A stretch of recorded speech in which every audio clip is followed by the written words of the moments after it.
What happens when madness meets the divine? Carnage is chaos incarnate, a being of pure, unfiltered violence. But Knull? He is the abyss that birthed the darkness Carnage merely plays in. On the surface, this seems like a slaughter waiting to happen, but dig deeper, and you'll find a terrifying truth. What if Carnage isn't the underdog? What if somewhere in that deranged, blood-soaked mind, he's been planning for this? Stick around, because today, we're diving into the nightmare even gods fear. What if I told you Carnage doesn't just want to kill Knull, he might actually succeed? The god of the Symbiotes is ancient, ruthless, and unstoppable, or so we thought. But Carnage isn't just another symbiote, he's something worse, a force of nature that even Knull might not fully control. Think about it. Knull commands the symbiotes through their shared hive mind, bending them to his will. But Carnage? He's broken. His mind is a fractured mirror of insanity, his connection to the hive warped beyond recognition, and that makes him dangerous. Knull thrives on order, on the absolute loyalty of his creations. But Carnage? He thrives on chaos. And chaos doesn't play by the rules. So the real question isn't can Carnage defeat Knull, it's how far is he willing to go to do it? Because in a battle between a god and a monster, sometimes the monster wins.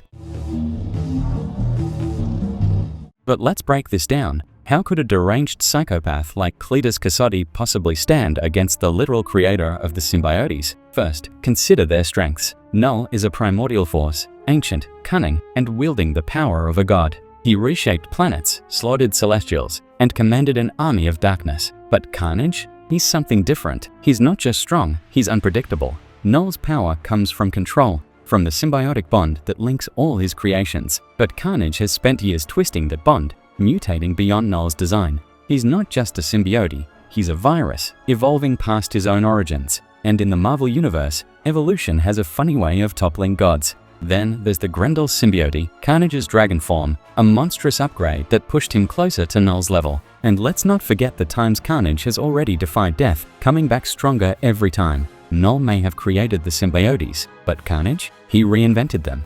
So imagine this. Knull, the Dark King, expecting obedience, only for Carnage to laugh in his face, sever the hive's control, and turn Knull's own power against him. Because that's what Carnage does. He doesn't fight fair. He doesn't follow rules. And that makes him the ultimate wild card. But here's the real question. If Carnage won, would the universe survive what comes next?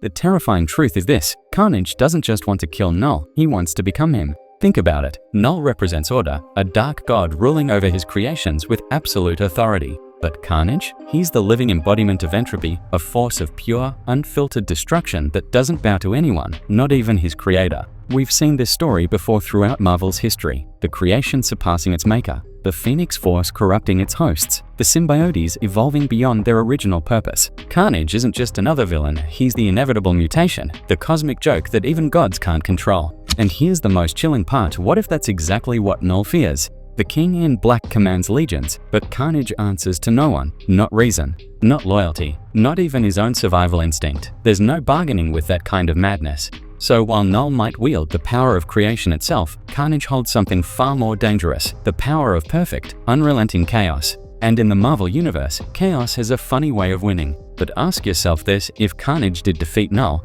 would we be trading one nightmare for something even worse? The answer lies in understanding that this isn't about power levels or brute strength.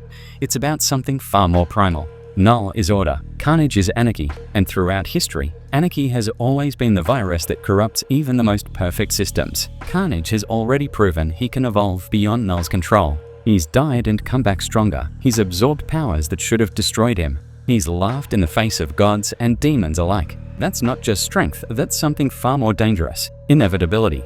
But here's the twist no one sees coming, or maybe Knull already knows this. Maybe that's why he's never truly tried to eliminate Carnage completely. Because in some dark, twisted way, the god of symbiotes might actually need his most rebellious creation. Without Carnage, without that spark of chaos, the symbiote dynasty becomes stagnant, predictable. So can Carnage defeat Knull? Absolutely. But the real question is, does Knull want to be defeated? Because in the end, even gods need their monsters